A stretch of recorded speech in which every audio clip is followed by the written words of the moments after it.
This is the Davidson County Network.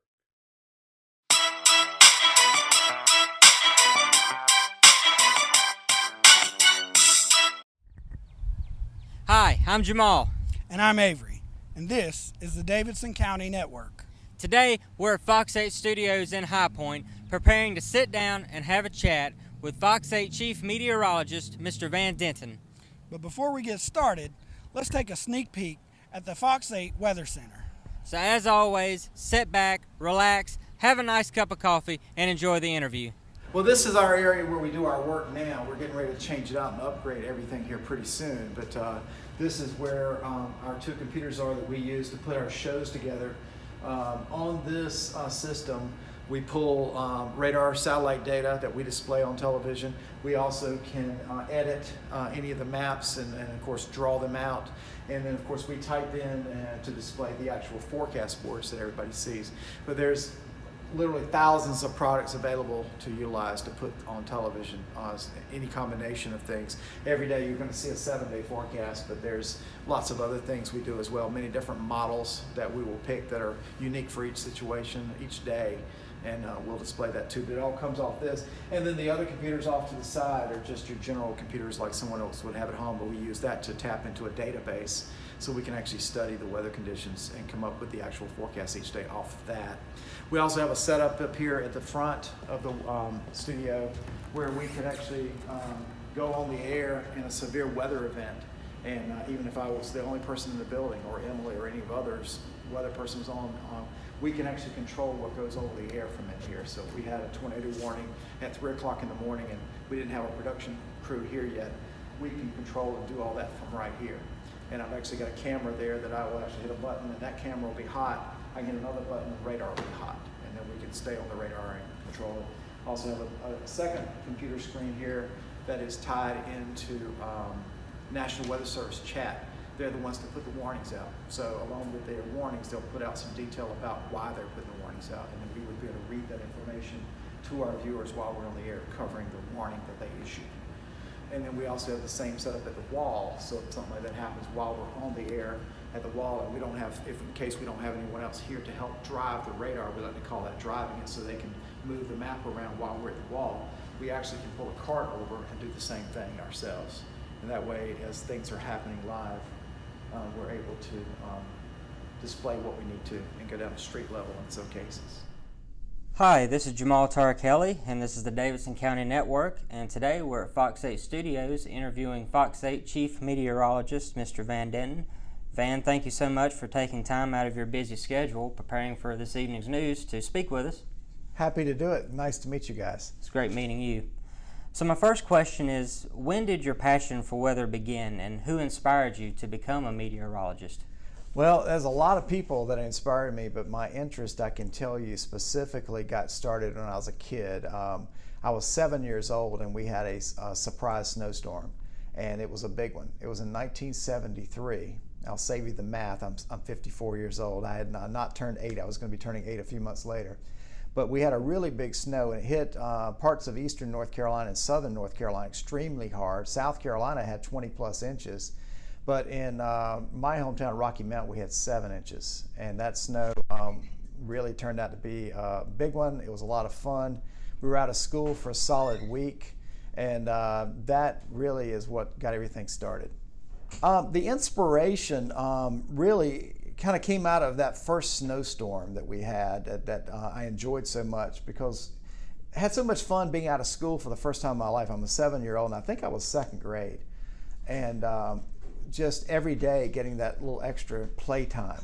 And we'd make snowmen, we'd have snowball fights, and just learn how much fun snow is. And every day we'd listen to the radio, because back then everybody got their school closings on the radio.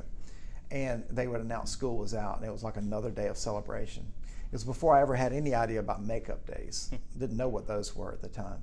But I found that snow was so much fun for me that I started watching the news, because my grandparents watched a lot of news and weather, and my parents watched some.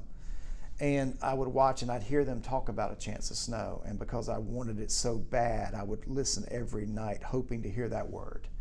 And that really got me started. And I was living in an eastern North Carolina community that was in between two TV markets. We had the Raleigh market on the west side, and we had the eastern North Carolina market on the east side. And days before cable TV, you didn't have internet, you didn't have any national weather channel or anything like that. All you had was your local stations.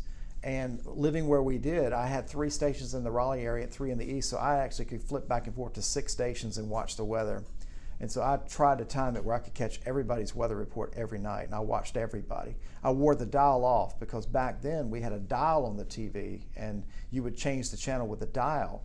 And we replaced our dial a lot because I went back and forth so much.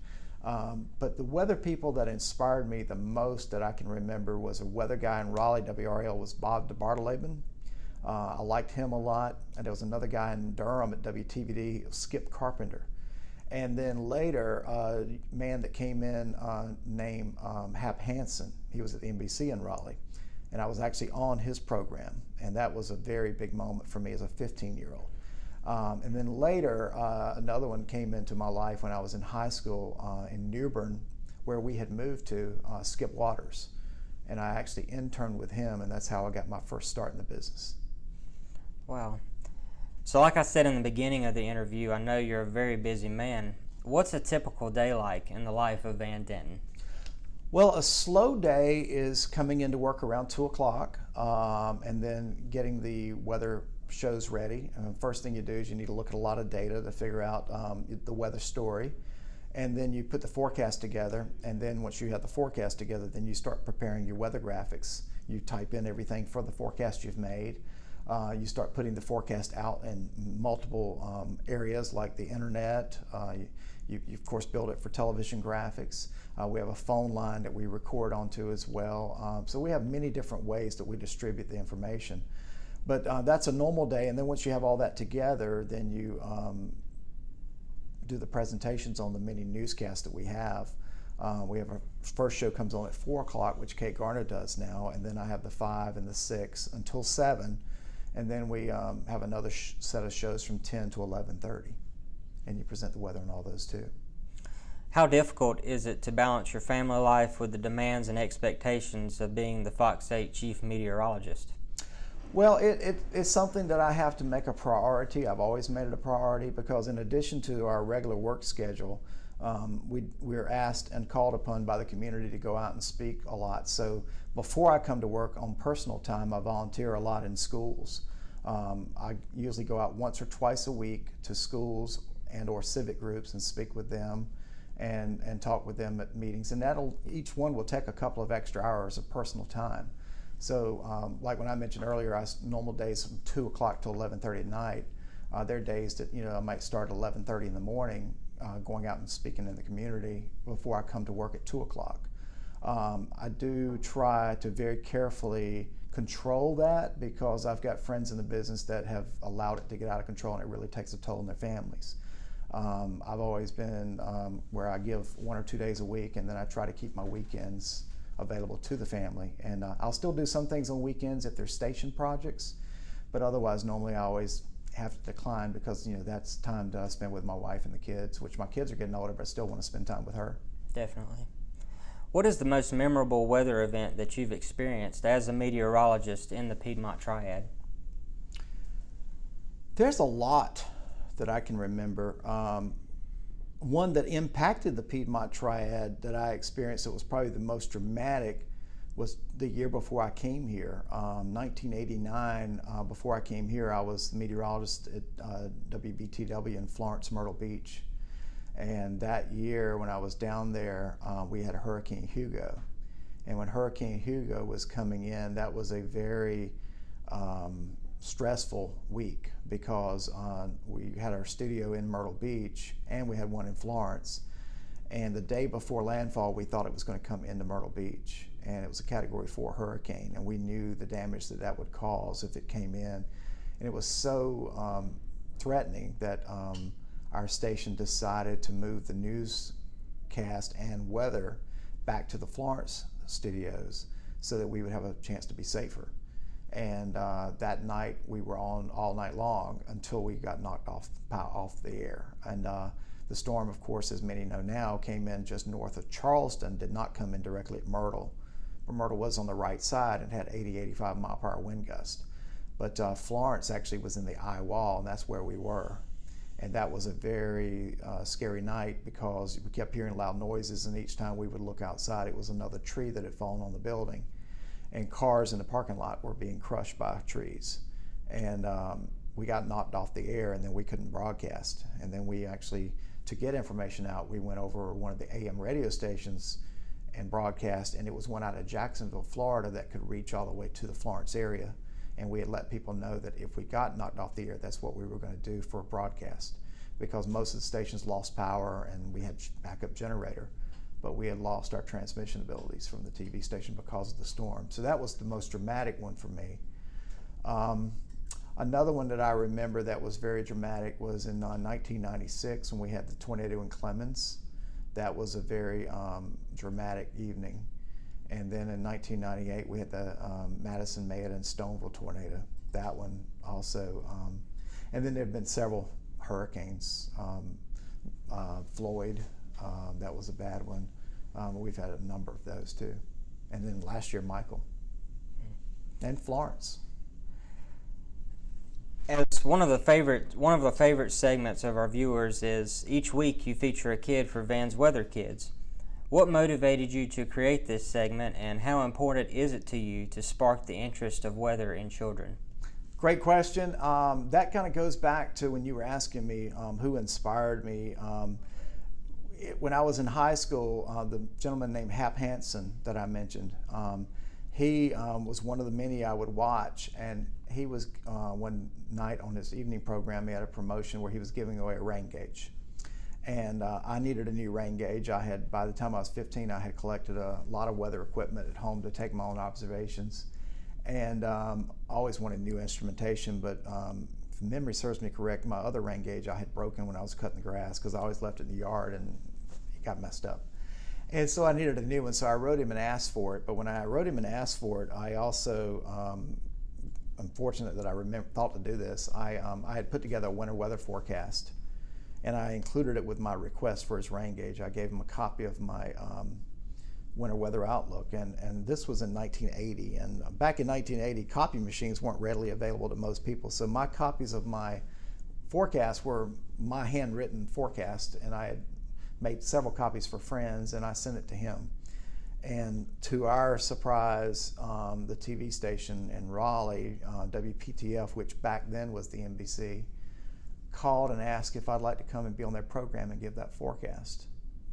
And of course, I love the idea of doing that. So my parents were always supportive, and they drove me to Raleigh, and we were there. And it was in late October, because I remember the color on the trees was real pretty. We were starting to get some color on the trees. And I gave my winter weather outlook, and the highlight was specifically the date of the first snow. And I had predicted the first snow for 1980 was going to be December 27th for the central part of the state into my hometown area, Rocky Mount, just east of there.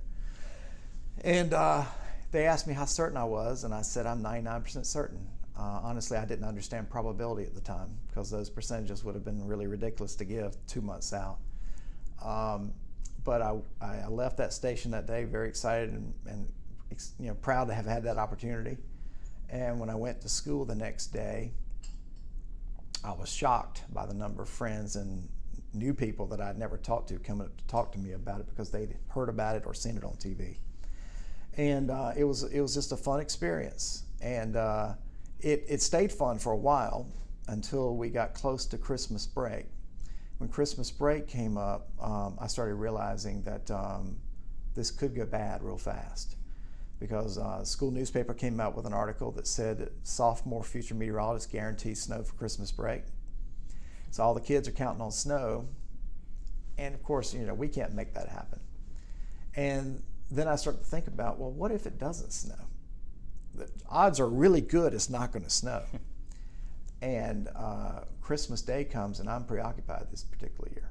And there's no newscast, there's nothing to watch, because back in 1980, people just stopped everything. Christmas newspapers didn't come out, everything stopped. And so that was my information source. So I didn't know what was going on. There was no internet, there was no way for me to see computer models. I didn't even know what a model was then. And I was very worried and nervous. Then the next day, the 26th, I'm very anxious to see what everybody's saying, and all the reports are starting to come back for the weather. And nobody is calling for snow. Nobody nowhere is calling for snow. And I'm realizing now that I'm in trouble. And that night I went to bed and I said my prayers, and I prayed for snow. And I went to sleep. The next day when I woke up to a phone call, looked outside and it was snowing. And it snowed all day. And it was a so-called surprise snow, which was the best when I was a kid. I love surprise snows. I don't like surprise snows now because that makes me look bad if I don't expect it. But that was fun to have a surprise snow. And that TV station called me and asked me to be on their program again because they're like, hey, you got it right. We want you back on. So I went back to Raleigh, back on that TV program, and we talked about it. And the only science I used was as a 15-year-old, I had studied everything I could about snow and our history. And I had looked at every single year and had memorized it because it was just my passion. And I had learned from records that were available, which at the time close to me were only for Raleigh. That was the area I cared about. Had never gone more than 6 years without snow in the month of December. And that was the 6th year. And that's why I thought it was time. Law of averages, it's going to happen. So I picked December. And then I knew the end of the month was more likely than the beginning of the month because you're getting into the colder part of the winter. And I thought Christmas was too good to be true, so I picked December 27th. And that was all the science that was in it, but it worked. I don't forecast like that anymore. But that forecast and that moment was so positive for me that I never ever forgot it. It really went with me for years. It followed me where I went at home. Everybody knew me as the guy that called for that snow. And it was such a positive experience that I thought if I ever get into television, I want to have kids on. And I got into television after I was at school at NC State studying meteorology, and a TV station in New Bern where I interned in high school because they had a meteorologist who was born and raised in Greensboro. His name was Skip Waters. And he passed away a couple of years ago. But I called him when they were advertising him because he was the so-called first meteorologist in the Eastern North Carolina according to the promos. I wanted to meet him. He said, I'm going to be like you when I grow up. And I went over and met him, and I was 16 at the time, getting ready to turn 17. And he had just started on the job, and he offered me an internship. Well, I was so young and so green, I didn't know what an internship was. I said, what is an internship? He said, well, basically, you'll come in, you'll learn the ropes, you can volunteer some hours and do some work with me, and I'll show you what we do. So I started the next day, and I went every day until I went to college. Internships, normally you only go once or twice a week for a couple hours. I went every day after school and stayed until the news was over. I stayed 4 hours every day, and I loved every minute of it. And I got to where he trusted me to put his whole weather show together because I really did have a passion for weather. And the way they used to do the weather forecasting back then, I figured out how to do it and was putting the forecast together for him and building the graphics, which were with Magic Marker. Oh, wow. Because there were no computers. And drew his maps out and everything, and great experience. And then when I was at State studying meteorology, when I was a junior, they had an opening for the weekend job. And I got a job there because I applied for it, and I got the job probably because I'd been his intern. And stayed there until I graduated, and plus 1 year, and then I went to Myrtle Beach and was there for 14 months, and then I got a call to come here in 1990 to work with Frank Deal, which was another dream because when I was in college, we used to have rabbit ears on the TVs, and any of your older viewers will know that. We had rabbit ears, but if you put aluminum foil on top of the rabbit ears, you could improve your signal. So I had aluminum foil going all over my room when I was in an apartment. I'm sure I looked like a nerd. But with my aluminum foil in college, I could actually pick up this TV station from Raleigh. And I used to do it only because of Frank Deal. Because when I was in my meteorology classes, all the people from this part of the state, you'd ask them, everybody would talk about who their favorite TV weather person was. And in this part of the state, it was Frank. And so I had to see this guy. And I got my rabbit ears hooked up where I could watch him, and I watched him every night. And I loved watching his weather because he was like I was, and he loved snow. If there was any chance of snow, he'd let you know, and I could trust him. And so I watched him, and then when I was years later in Myrtle Beach and I got a call about coming to this station, I knew it was his station. And I asked, I said, what's happened to him? And they said, well, he's getting older, he wants to start retiring. And I'm like, oh, yeah, I'd love to go there. So I came up, and first thing I did when I came here is I shook his hand and I said, I've been watching you for a long time. And I got the job here and got the chance to work with him for 6 years. And when he retired 6 years later is when I started the Weather Kit program, because that had always been something I always wanted to do. Wow. That's a long answer for your question, No, but that's the story great. of how it happened. Well, going back to the snow, my wife would definitely love it if you called for snow over Christmas break this year. So she would love that. Well, I try now not to do it more than 12 days out, because there's really not much science behind it until I can really get the model data that can back it up. Back then, my approach was different because we didn't have that, and I got lucky that time. That luck certainly probably shaped my career. I often think about that God works in mysterious ways, and I think that was His way of giving me a date that would open doors for me, because it certainly opened a lot of doors. Well, I'm still going to tell her that off camera you told me you were 99% sure that it's going to snow this year at Christmas. So North Carolina had a difficult hurricane season in 2018 due to the impact of Hurricane Florence and Michael. Do you have any predictions for the 2019 hurricane season, and what can people do to better prepare themselves for these storms? Well, the good thing is that the fact that we had a couple last year that impacted the state, people are on a heightened sense of awareness. People, when you've already had one, it makes people think about them more. It makes people more likely to prepare because they're fresh in your mind. But last year was a bad year, and Michael caused a lot of damage, but of course it was not a direct impact on North Carolina for landfall. It came in on the Gulf Coast, but it shows you that they can come in another state and still cause us major problems. So that one came all the way from the Gulf Coast and still caused problems.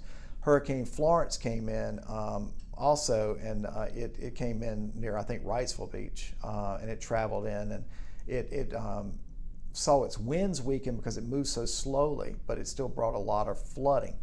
The folks that were flooded or had problems from flooding from that always need to be aware that if you've been flooded once from a storm, you're likely to be flooded again when there's another one that comes across. So I think we've all learned a lot, but also we need to know it's part of our history. It's part of what's normal here. If you just look back at the 1950s, we had like 6 or 7 big hurricanes in 3 years. If we had that happen again today, people would think the world's ending. It has happened before, and it will happen again. It's just the way it works. And I've studied past hurricanes pretty in depth, and what really scares me is to think what happened in the 1800s. I hope the kind of years we had in the 1800s don't ever come back. We had some really bad storms in the 1800s. In the 1840s, we had one night, we had a hurricane that created Hatteras Inlet and Oregon Inlet. People know about those places. They're on the beach now. Well, they were all formed in 24 hours by a hurricane. And that was back in the 1800s. I hear a lot of people that'll always say things like, well, they're just worse now than they used to be. No, they've always been bad, and it's normal to have them. Unfortunately, they're normal for us. People just don't dig into the past as much as they need to really completely understand how vulnerable we are. Are we prepared for another Category 5 direct hit or anything if that were to happen in the future? I'm not aware of us ever having a Cat 5 direct hit. I know we've had some Cat 4s. Hurricane Hazel, 1954, came in right on the North Carolina-South Carolina border, and that was October 14th. That was one day before my anniversary, but way before we thought about getting married, because I wasn't born then. But that was the most destructive for wind that we had on record for the state. It was not as bad wind-wise in this part of the state, but it was still rough, as Hugo was. But where it came between Wilmington to Rocky Mount, Raleigh, and that quarter there, they had winds that were really bad, 120-mile-per-hour wind gust all the way up to Rocky Mount, because the storm was moving so quickly. And it brought hurricane-force winds all the way to Canada. It came up from the Caribbean 24 hours earlier and then zoomed up through the Carolinas within one day.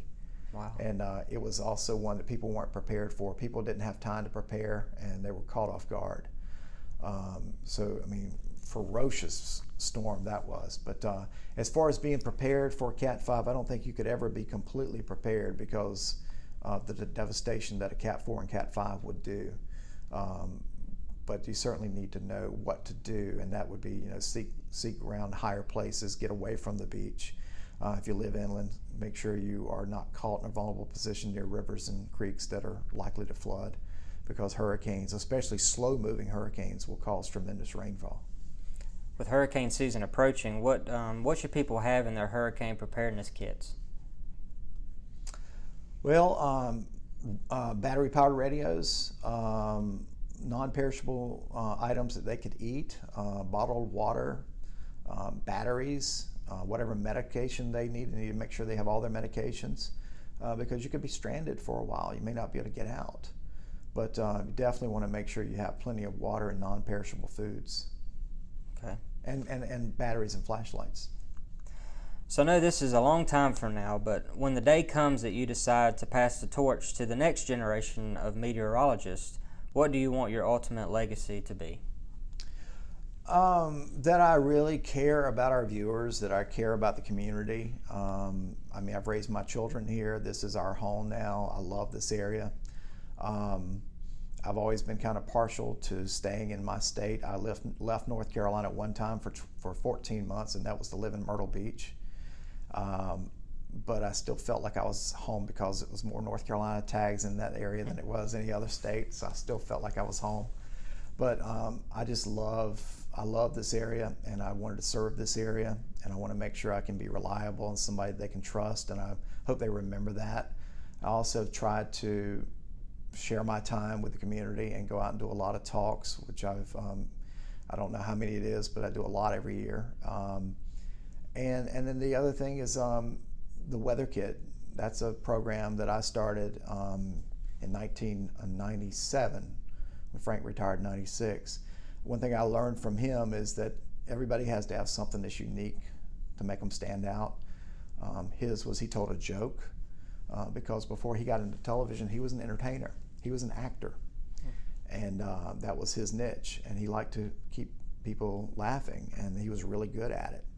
I was a guy that went through school for science, for meteorology, and that part's not as natural for me, but I try to add some humor. But that's not my natural gift like it was for him as a true actor. And then I've tried to carve my niche out by giving children an opportunity to showcase on TV every week and have a great experience that they'll never forget, similar to the one I had when I was a kid that I never forgot. And I know it's one that works because I run into those kids all the time, and some of them now are in their 30s, and they'll come up to me and have very vivid memories of that day. And even just a couple of weeks ago, I was at a school and had one come up to me and told me he was my weather kid so many years ago, and it was like a decade ago.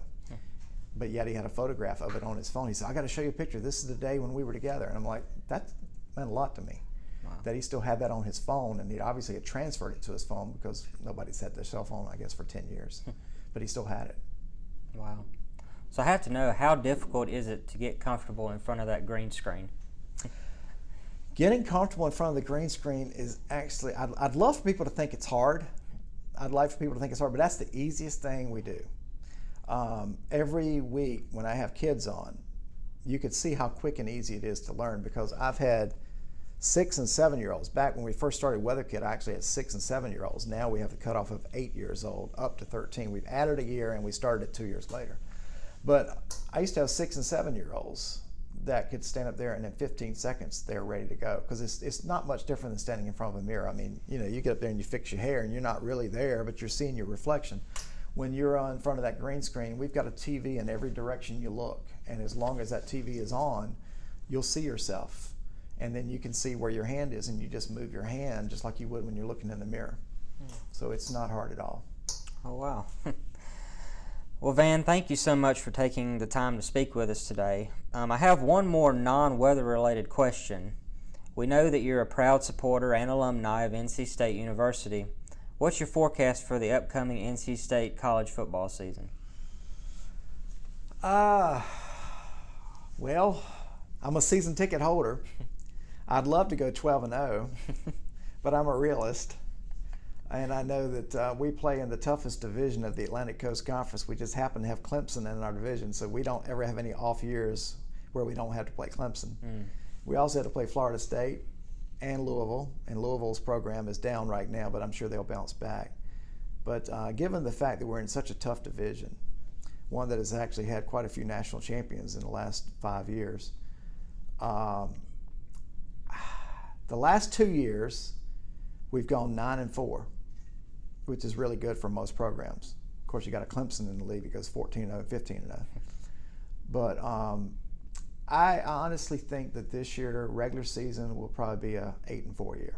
8-4. 8-4, and then bowl game, depending on what bowl we go to, we might go 9-4 again, or we might go 8-5 if we play in a unusually tough matchup. You know, because bowl games are toss-ups. Oh yeah. But I think regular season will probably be 8-4. We got to break in a new quarterback this year. None of the fans even know who the quarterback's going to be. We've got several guys that are comparable. We've got a guy that transferred from Florida State who would have been their backup, maybe their next quarterback. We also have our guy that redshirted last year that was Mr. New Jersey, broke all kinds of records in New Jersey, and Penn State wanted him really bad, but we got him over the Nittany Lions. That was always good to do. And then we got a guy named Mr. McKay. He was a backup last year, and he's a good running quarterback, but haven't seen him pass much. He hasn't had a chance to do that. So we just don't know who the quarterback's going to be yet. But I have confidence that we have a good coach. Dave Doran does it the right way. Awesome. Well, thank you so much, Van, for taking the time to sit and talk with us for a few minutes, and we'll catch you on the 5, 6, and 10 o'clock news tonight. Thank you, sir. Thank you.